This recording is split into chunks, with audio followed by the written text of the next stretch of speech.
Well, in case there's a question, Pastor Mortensen nor I, either one, have been here for the entire duration of the 62nd Missions Conference. Pastor Gokenauer was probably on the ground for the first Missions Conference, I would imagine, and Pastor Gokenauer means a lot to me, to my family. I remember years ago when I was coming up here and in the early days of coaching, and he saw my little daughter when she was 5 years old, and took her out and gave her a horseback ride out here, and we became friends over the years, and so Pastor Mortensen and I have known one another now, as he said, for 4 decades, and our path has been very similar in that we both ended up in school administration, and then God led us into the pastoral ministry. I went to Tennessee Temple to grad school and had to go through seminary, because when you went to Temple in those years, if you're an educator, you were a liberal. And so you had to go through seminary to get straightened out. And I remember sitting in seminary classes thinking, dear Lord, I know this is important, but what does this have to do with running a school? And I'm sure God chuckled and said, you just wait. You have no idea what's coming. And the next thing I knew, about 8 years later, I was being called into the pastoral ministry as well. I remember saying, I never want to marry and I never want to bury. And the first 2 acts I had to do before I even went through the ordination process was marry and bury. And so, well, I guess I might as well go ahead and be full-time. Let me see if I can pull these slides up here for you. You've got the first one. We're going to talk this morning about Popeye moments, clay pots, and digging ditches. This message is for any and every one of us sitting here who may be thinking, I could never be a missionary. Let me rearrange your thinking. You are all missionaries. You are all called by God to carry out the Great Commission, whether it be the guy that's your next door neighbor, or the guy down the block, or the guy that is at the gas station, or the guy on the furthest reaches of the world. You are still called as a missionary by God. You say, but I don't think I could ever do that. And whatever it is you're thinking in your mind, I want to give you a caution, because I've learned the hard way that every time I've said, God, I can't do that, God says, oh yeah? Get out of the way, I can. I want to show you what I'm going to do. And over and over and over and over again, throughout my reluctant journey, I have seen God do that. I am an unlikely missionary, to be quite frank with you. I mean, we have supported missionaries throughout the history of our church. Brother Frost was one of our missionaries for decades and decades and decades, and I love the man. But I thought, I can't ever see myself on a mission field. Now, for those of you that ever come to the Florida Keys, you go, what are you talking about? That is a mission field. That's one of the goofiest places on planet Earth. And I agree that it is. However, coming in yesterday, I thought, Dade County is not far from the Florida Keys. I saw a guy in what looked like what had been a yellow taxi cab. You got to tell me if you've ever seen this guy driving around here in Miami. Had an old, looked like a cab, with little rubber and plastic dinosaurs glued all over the hood, pulling a trailer with all sorts of junk, and was pulling in right over here at BJ's. And I thought, wow, Miami has those guys too. And then I went by Sunset over here, and there was a girl out in the middle of the highway with hula hoops doing something. I have no idea what she was doing, whether she was advertising or had been on too many drugs. But in any case, I thought, the Florida Keys is rubbing off on South Florida altogether. But we minister to an unusual group of people here in South Florida, don't we? So you're missionaries, whether you want to think about it or not. If you're in Sunday school, you remember I said my journey. I started out as an atheist, as a science guy, a science teacher, marine biology guy, then became Christian school administrator. God called me into full-time pastoral ministry. I became the senior pastor and was there for almost 40 years. But God had other things in mind. I've written 4 books. 2 of them are out in print. I didn't bring any books to sell. That's not what my goal is today. My goal is to challenge you for missions. And the latest one of the books is actually at the publishers right now, and it's a book about this journey, about missions and about what God is doing through IACS and the work in Uganda and the work in Haiti and other regions of the world. So it's at the publishers right now. And it's really about this unexpected calling. How this whole new chapter of my life, if you'd have told me that in 2011, as I'm thinking about a succession plan for handing off the reins of pastoral ministry at my church, that God had other things in mind, that no, you're not retiring, you're just going to be launched into another arena, I would have said, but God, I've done this my whole adult life. And God says, no, you haven't. I love what the Pastor Craig Rochelle says. He goes, if you ain't dead, you ain't done. You get that? If you ain't dead, you ain't done. God still has a purpose and a plan for you. So this is an unexpected chapter, and one that I probably wouldn't have signed up for had God not prodded me to go this route. So I'm going to tell you 3 stories. They're from the book. So we're going to actually, for the sake of time, sort of read through them, and I'm going to show you some slides about what's been taking place. By the way, Westwood Christian School, last year, I spoke, and Westwood Christian raised, what was it, $7,000, Mark? $7,000. So in Uganda right now, there are 7 cows providing milk every day for babies in Uganda, and you're going to be absolutely amazed at what each of those cows is doing for the children that you have helped support through Westwood Christian School. But here's the first part of our conversation. Remember the old guy Popeye? I said Popeye moments. You remember Popeye? Bruno would do something horrendous, and Popeye would grab his spinach, and he always had a saying right before he acted. You remember what the saying was? Who knows? You can talk back. This is.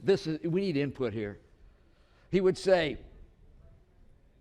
"I can't." That help you? I can't stand it.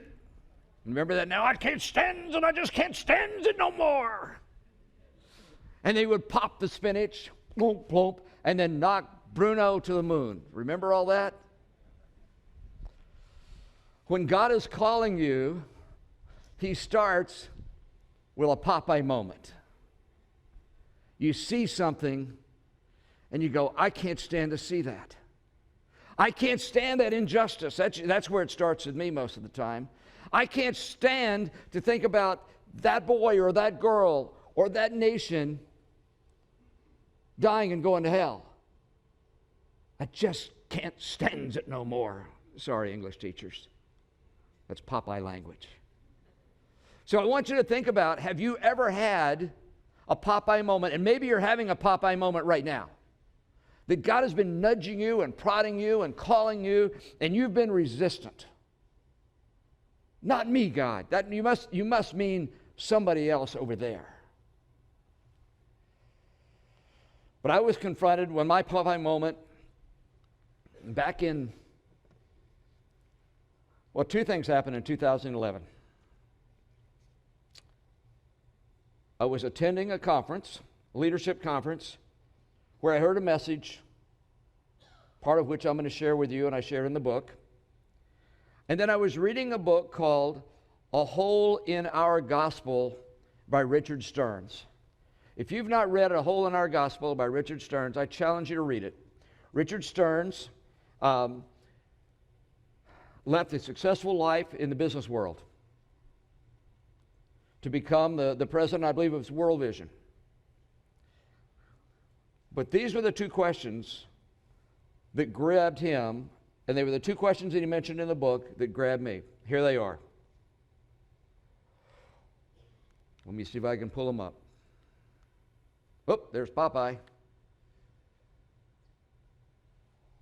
What if there are children who will suffer somehow because I failed to obey God? Now, maybe your calling is not toward children. Maybe it's toward adults, toward the perishing. Well, what if there is someone somewhere who will suffer because I somehow failed to obey God's call in my life? And then the second one is, what if my cowardice or indifference cost even one child somewhere in this world his or her life? And I would add to that, what if someone slips into eternity, perishes because I failed, because I was a coward, or because I was indifferent? Listen, American Christians, we are indifferent to the plight of the world around us. We click our tongue. We give pocket change often to missions. We put a child's picture on our refrigerator and tell them we'll pray for them, and we'll write them a letter, which we may do for the first month or so, and then we forget. That's not missions work. That's placating some of your guilt. Missions cause us to come face to face with this. I was teaching in public school, and I was teaching marine biology, and in the middle of teaching my marine biology class, I looked out at all of these public school kids, and I went, in my head, what does it profit a man if he gains a whole world and loses his own soul? What if I'm producing a world of the greatest marine biologists in the world, the greatest physicians in the world, and they die and go to hell? What have I accomplished? And that changed my life. In fact, about 2 or 3 days after that, one of my kids had asked something about, they knew I had become a Christian. They asked about the worldwide flood, Noah's flood, and was there any evidence for it? And I said, wait, tell you what, I'll prepare a lesson, and I'll show you the evidence for a worldwide flood. I went back, and as I talked to the kids, they were intrigued, they were listening, and I talked about how God shut the door of the ark, and how that was a picture of Jesus and a God shutting the door and the salvation offer. And the kids are right on the edge of their seat, and I said, okay, I know that I might as well be putting a gun to my head in terms as a public educator, but I said, guys, I want you to bow your heads and put them down. Just put them on your desk for a minute. And I led them in a sinner's prayer. And then I said, now raise your hand if you want to receive Christ. Almost everybody in that whole class raised their hand for salvation. Can you imagine doing that in today's public school classroom? That was about 1973. And the next year, I started Island Christian School. That was the motivation for that, because I said, I can be a great teacher, but if I can't proclaim the gospel of Jesus Christ, I'm not doing the most important thing. What's the most important thing? Proclaiming Jesus. And that was it. So those were my 2 questions. They were my Popeye moment. The second part of the story is about tough callings, because not every calling is going to be easy. Not every story is going to be convenient. I have found that what God has called me to do ends up being easier and more convenient than I thought it would be.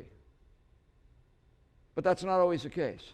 And I'm going to read through, sort of paraphrase a text from the book. But this is about tough callings. It's an Old Testament story about Jeremiah. Very early in his life, Jeremiah got a tough calling.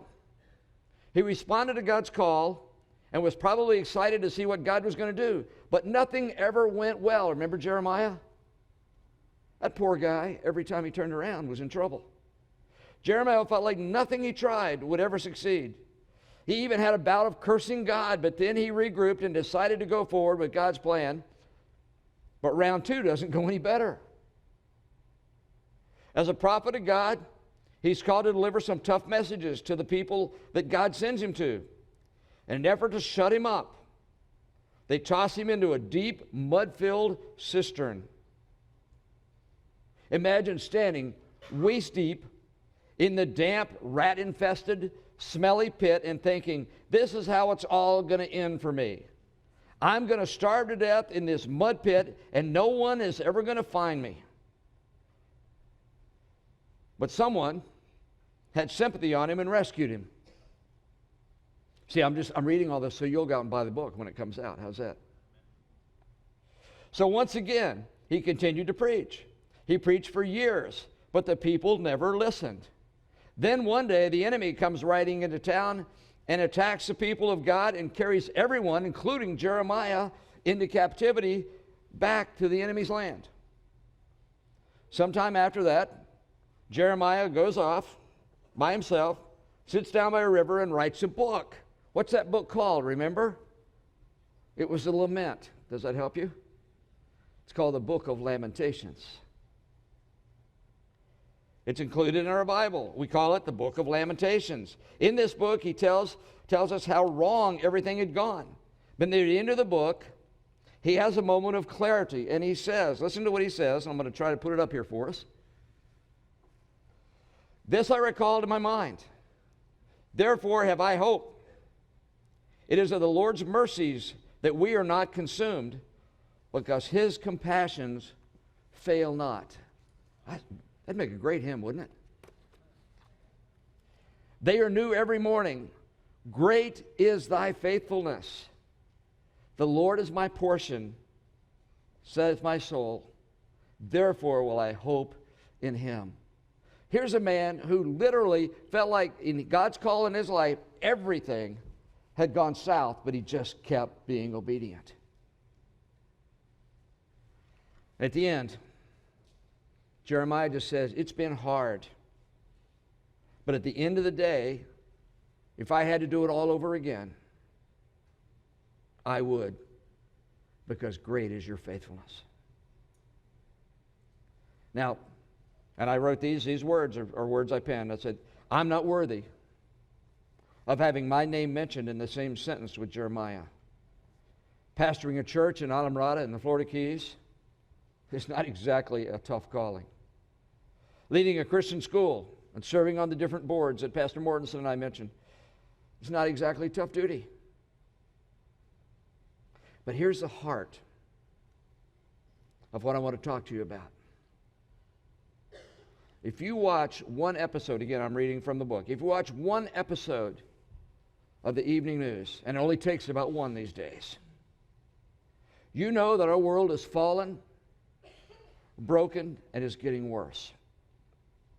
And the fixes are going to be required for many of the ills that our society is facing are not going to be easy assignments. They're not going to be short term. They're not going to have compensation packages for the leaders. The fixes are going to take decades or lifetimes, not short-term services. And all throughout history, and today in today's environment, God is looking for some strong-shouldered leader who will say, you know, if there's a tough assignment anywhere in this world to be attacked, I'm available, Lord. I don't have all of the earthly success packages with it. I don't care. I'll take on that calling. I'll take on a tough calling. I will sign up for anything, God, if you ask me to do it. Would you be willing to do that? Not all callings are easy callings. Some of you here today have successful businesses right here in Dade County. God isn't necessarily asking you to leave them. But God has been whispering to you. He's saying, in addition to your business, there's a cause in your community that needs you. He's called you to apply some of your leadership skills. He's called you to make a difference. He's called you to leverage some of your financial resources. You just had a faith promise commitment. And maybe God is in the process of this tough calling going, we really didn't respond like it was a tough calling. And maybe God is prodding through His Holy Spirit in a way that stretches us out of our comfort zone. Have you listened? Jeremiah near the end of this, was once asked to go buy a jar.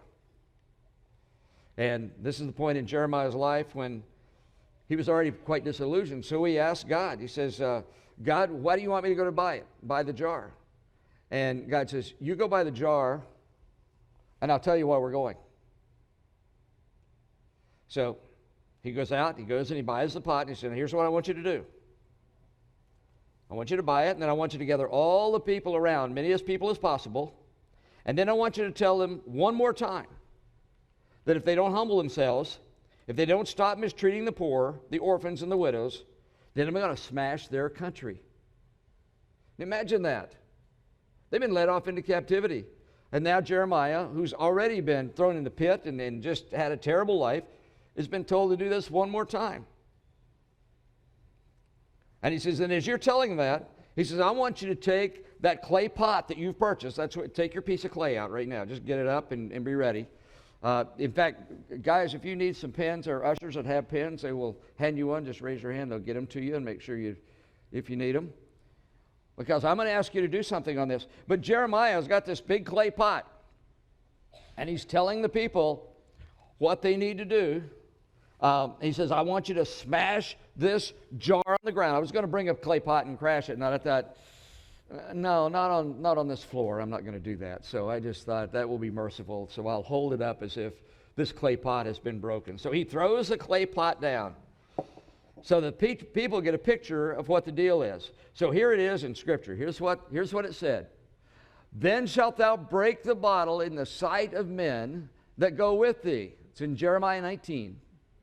You take it and look at it in your Bibles. And shalt say unto them, Thus saith the Lord of hosts, Even so will I break this people and this city as one breaketh a potter's vessel that cannot be made whole again. And they shall bury them in Tophet, till there is no place to bury. Thus will I do unto this place, saith the Lord, and to the inhabitants thereof, and even make this city as Tophet. And he throws the jar down. Can you imagine? These are guys that don't like Jeremiah a whole lot. So what do you think is going to happen? But Jeremiah is no dummy. He says, wait a minute, Lord. If I smash this jar and I tell them that you're going to smash them, they're going to smash me. And God says, yeah, that's probably the way it's going to go down. That's exactly probably what's going to happen. But I want you to do it. So Jeremiah takes a deep breath, throws it down, breaks the clay pot, and is obedient to God. You're going to have to go read the rest of the chapter to figure out what happens. But here, here's what I want you to do. I want you to take out your piece of clay. I want you to take a look at it. First time I heard this message, you can see it exactly. August 12th, 2011.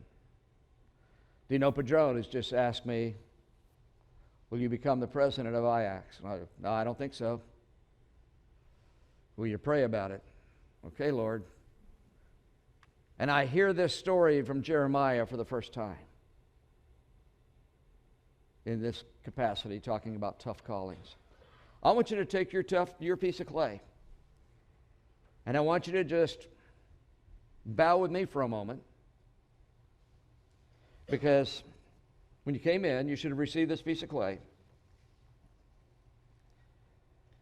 But if you're serious about the things of God, if you're serious about God's call in your life, if you're serious about the condition of the world, if you're serious about people perishing without Christ, I want you to take your pen and I want you to write something on your piece of clay. You go, what do you want me to write? That's between you and God. You saw what I wrote. It may be a number with dollar signs in front of it. It may be the words, God, I'm available for whatever you want. You might put today's date on it and say, on this day, I said, God, I'm available. I'm available for a tough calling. If you have one for me.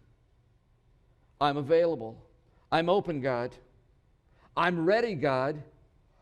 I'll go, God, if that's what you're calling me to do. You know that when I first got the call to go to Uganda, I had to go look up on the map to figure out where it was. Okay, God, I'll go. All right, about right. Will I be eaten? Will they eat me? Will I have some animal have me for lunch? What will happen, God? I don't know, but God, I'm available. I'll do, God, and then you may fill in the blank, whatever it is that you feel like God is calling you to do. Or I'll give, God. And it may be some resource that you have. It may be some ability that you have.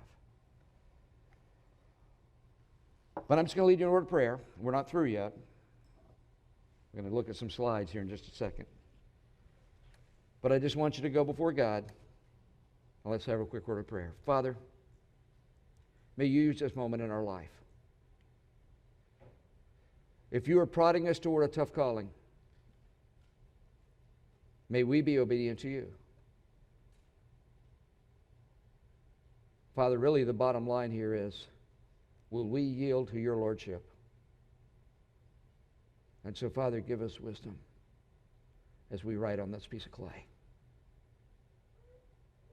In Jesus' name, amen. All right, I'm going to ask Marcus to come up very quickly, and we're going to read just one more real fast story. And this one will just have one closing thing, and then I'll show you a couple of slides. I'm going to read from 2 Kings chapter 3, verses 9 to 18, and also verse number 20. 2 Kings 3, verse 9, it says, So the king of Israel went, and the king of Judah, and the king of Edom, and they fetched a compass of 7 days' journey, and there was no water for the host and for the cattle that followed them. And the king of Israel said, Alas, that the Lord hath called these 3 kings together to deliver them into the hand of Moab. But Jehoshaphat said, Is there not here a prophet of the Lord, that we may inquire of the Lord by him? And one of the king of Israel's servants answered and said, Here is Elisha, the son of Shaphat, which poured water on the hands of Elijah. And Jehoshaphat said, The word of the Lord is with him. So the king of Israel and Jehoshaphat and the king of Edom went down to him. And Elisha said unto the king of Israel, What have I to do with thee? Get thee to the prophets of thy father and to the prophets of thy mother. And the king of Israel said unto him, Nay, for the Lord hath called these 3 kings together to deliver them into the hand of Moab. And Elisha said, As the Lord of hosts liveth, before whom I stand, surely were it not that I regard the presence of Jehoshaphat the king of Judah, I would not look toward thee, nor see thee. But now bring me a minstrel. And it came to pass, when the minstrel played, that the hand of the Lord came upon him. And he said, Thus saith the Lord, Make this valley full of ditches. For thus saith the Lord, You shall not see wind, neither shall ye see rain, yet that valley shall be filled with water, that ye may drink, both ye and your cattle and your beast. And this is but a light thing in the sight of the Lord. He will deliver the Moabites also into your hands. And then in verse 20, And it came to pass in the morning, when the meat offering was offered, that behold, there came water by the way of Edom, and the country was filled with water. So a couple of real quick questions.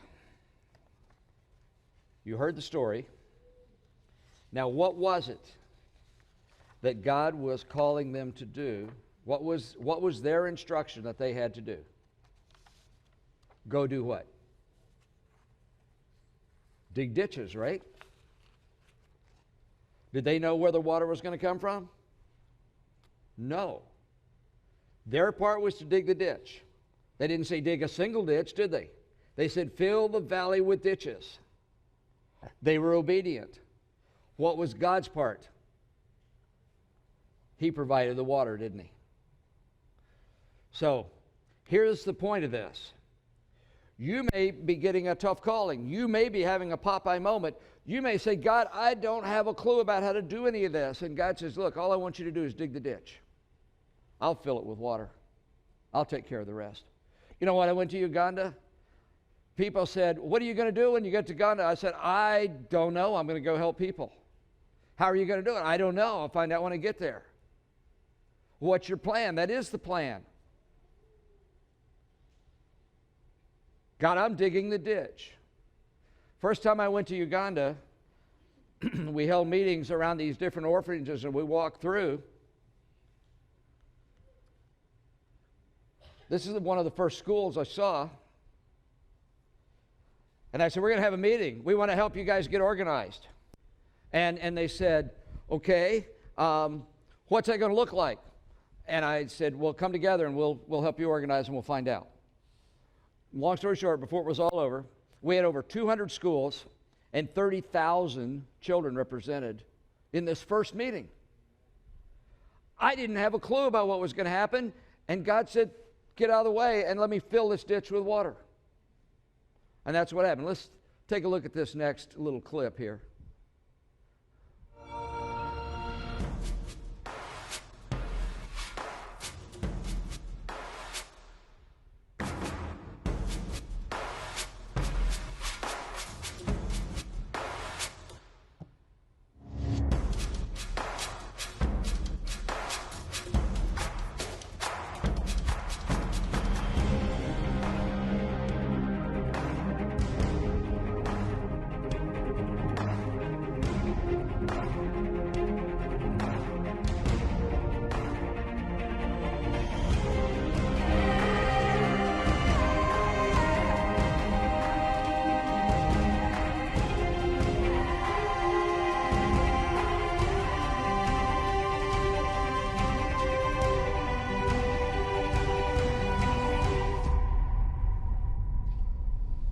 So this has been the most productive part of what we're doing. We go into Uganda and we lead the children. The median age in Uganda, and this is true in Haiti as well, the median age there is 15.7 years of age. It's a nation of children.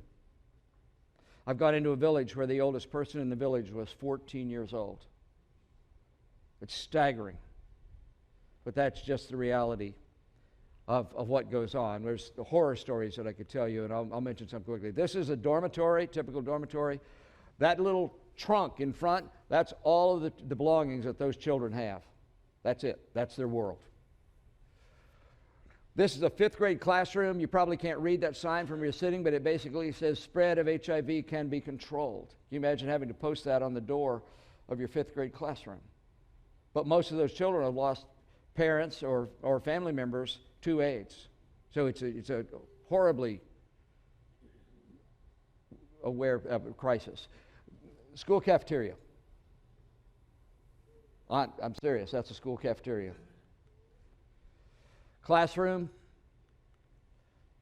This is another classroom. This lady, I wish you had time to show you the video of this lady and what she's doing with these children. Incredible math skills, an incredibly great teacher with almost no training. And one of my jobs is to go in and train these teachers how to be better teachers. These are the same students. These are about 8th grade, and they're studying geometry in this 8th grade classroom. This is a 5-year-old kindergarten class. Any 5-year-old kindergarten teachers in the room? Okay. How big's your class? In America, people will start getting nervous when the class is about 15. This class had 100 5-year-old children in it. 1 teacher and 2 aides. I get to do a radio show almost every year. 6 to 8 million people are listening to the radio show every year that I get to do it. Guess what I talk about? What would you guess I talk about when I'm doing a radio show to that many people? Jesus. My goodness. I think about that. What an opportunity to reach people for Christ. This man was complaining that he had no place for teachers or nurses, and his building sits empty every night. I said, I commission you. You start a training center for teachers and nurses, and he did it. And so now they're training nurses and teachers. This little guy, and I'm flying through these slides, I'm sorry because we're out of time, but this little guy marks a heartbreak to us. Right before we went to Uganda, this is where they would gather water out of Lake Victoria. Crocodiles grabbed 2 of the children from the orphanage and killed them, ate them. And so we said that can't happen. So we put in this water system. This is something IAX did as a side project. A guy in my church funded this and put 2 pipes out so the people of the village could also have water, not just for the children of the orphanage. We also have supplied a medical clinic. I take doctors and a team down every year. This lady went with me the first year. She was unsaved. Last year I baptized her in our baptistry at Island Community Church with water we brought back from Lake Victoria. So I told everybody, when you go down in the water, remember, don't drink any of it because it's out of Lake Victoria. So to tell them what parasites you're taking in. Dr. Diaz goes with me now. He's been over 3 different times. And then we buy these shoes that grow. These will go to 7 different sizes. You can get these here in America. Those of you that have an interest in missions, this is a great project to take on because these just keep growing and expanding with the growth of the feet.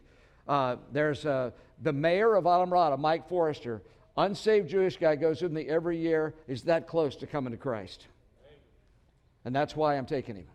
And he knows that's the reason I'm taking him. This is a boys' dorm. I want to show you the condition of the beds. That's some of the beds. So we couldn't stand that. So we replaced them with 500 different beds. And my team had to show it off. Big problem in Uganda. Witch doctors, not just in Uganda, but in Haiti, we were in the same thing. Children are constantly snatched. Thousands and thousands of children are snatched. Their body parts are sold because they think it brings wealth or prosperity to the village. A human head is worth about $500 for a child in Uganda. Obviously, this hits pretty close to home. This is a child with albinism, and these children would have no chance of survival if they weren't living in the orphanage, because either the villagers or the witch doctors would think that they would either kill them because they thought it would bring prosperity, or because they were trying to remove a curse. And this is me just doing what I love to do with the kids, interacting and being with them. We feed every year. We buy a cow, and we use one of the cows for food, and we have a big children's day where they do academic competitions and other celebrations. I come in from all over Uganda, and here we're feeding a couple of thousand kids. They ask me to speak to the kids every time I go. This is speaking to a group of, literally hundreds of children spread out across the ground. And of course, what am I going to talk about when I'm speaking to that many kids? Jesus. That's it. And this is a group of high school kids. We got to this place late, and they were still there waiting for us, even at almost 6 o'clock at night, and asked me to speak to them. This is an honor that I had in Lake Victoria. They had to send a guy out. You can't see him in the picture. I'm over here in this left corner. I guess right corner for you, but anyway. Baptized about 50 or 75 people in Lake Victoria. They had to send somebody in ahead of me, scout, because they wanted to make sure there were no crocodiles that were going to come in and grab us while we were baptizing. And I was baptizing, and I heard a little wave behind me, and I thought sure that I was lunch for a crocodile. Got my attention. This lady asked if we would come in and pray for her home. This is the poorest fishing village, the poorest place I've ever seen in Uganda. I went in literally visqueen for the roof. You can see that the shoes are put up on these boards near the top of the roof, and that was her home. Had 2 children that were very ill, obviously, and Dr. Diaz immediately started caring for them. Damali has an infant baby area. She prided herself in being self-sustaining. I asked, how could you be more self-sustaining? She said, if I had a milk cow. I said, a milk cow? Can you milk a cow? She said, yes. I said, could you take care of it? She said, yes, absolutely. So Damali started this. These are the babies she cares for, the little baby in the arms of the lady in blue. Not long after we got back to the United States, that baby died, was born HIV positive, and passed away not long after we were there. This is Damali receiving the first cow. A guy in my church, unusual character. He's tattooed from you see him, he was part of the British Royal Special Forces, but he said, I'll buy a cow. So we bought a cow, traveled to Uganda with me, and we gave it away to Damali. Now here's why the cow is so important. One cow produces about 17 liters of milk every day. They cut the milk 2 to 1 or 3 to 1. They give each baby half a liter, and so each baby's getting at least 102, up to about 120, all the babies get about 102 babies to 120 babies getting milk every day. We now have gone over the 100 cow mark. So do that math and think about how important that is for providing life-sustaining food for these babies that are in these orphanages. This is a big deal. So when you take your 7 cows, let me back up here real quick. This is what happens when you give the cows to an orphanage.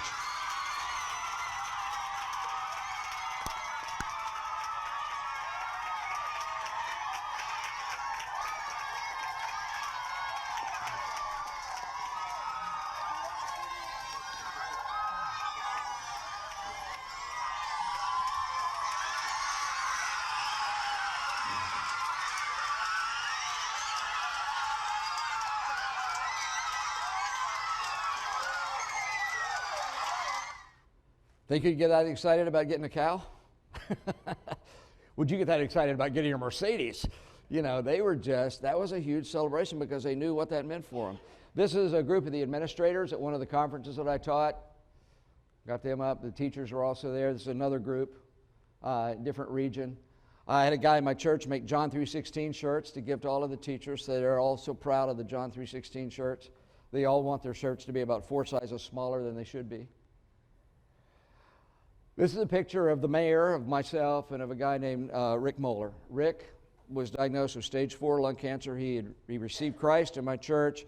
I baptized him out in the ocean, and I walked through the last stages of his life. We were in Atlanta, Georgia, on the way to Africa when we received the call that Rick had passed away. And Mike Forrester had just had a bunch of campaign funds left over and said, I want to do something to honor Mike.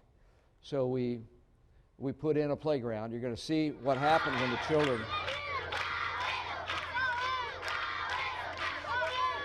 This goes on and on and on.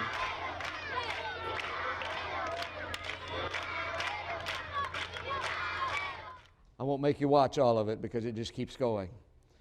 But we were putting in a playground called the Rick Strong Playground using Mike's campaign funds for these children. And they were welcoming and so grateful that they'd never had a playground before.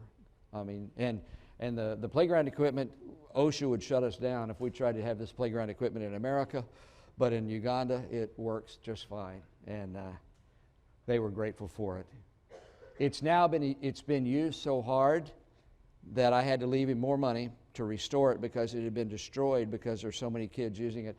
This little swing set right here in the front, I've seen nearly 20 kids on that one swing set at a time. So its survival rate is not real great. And we're pretty much through. This is that fishing village. These are the poorest people that I've ever seen. The pastor asked me to go into his little church. It looked like a chicken coop, and asked me to pray for his church and for him. And I went in and I prayed, and I thought, oh dear God, this man needs to be praying for me. Here's a man ministering in a world that I don't even comprehend, and being faithful in ways that I can't comprehend. Dealing with issues that if we had to deal with on a day in and day out basis, I'm not sure we could handle it as Americans. Some of these guys will have 5 and 10 of their church members die within a week because of AIDS or starvation or some other disease. It's phenomenal. And this picture is just one that breaks my heart every time I see it. I call it the story of Africa. Children taking care of children, looking after children. And I find the same thing in Haiti, and I'm sure you find the same thing in the Dominican Republic, where the need is so great. We can't afford, as the body of Christ, to click our tongue and say, isn't it a shame? Somebody should do more. We need to do more, because it's not going to happen if we don't have Popeye moments and we don't have tough callings and just go, God, I'll dig the ditch. I'll be obedient to you. You fill it with water. I just want to live my life for you. That's what it takes. It takes the body of Christ being serious about the things of God and saying, I will do whatever it is, God, that you've called me to.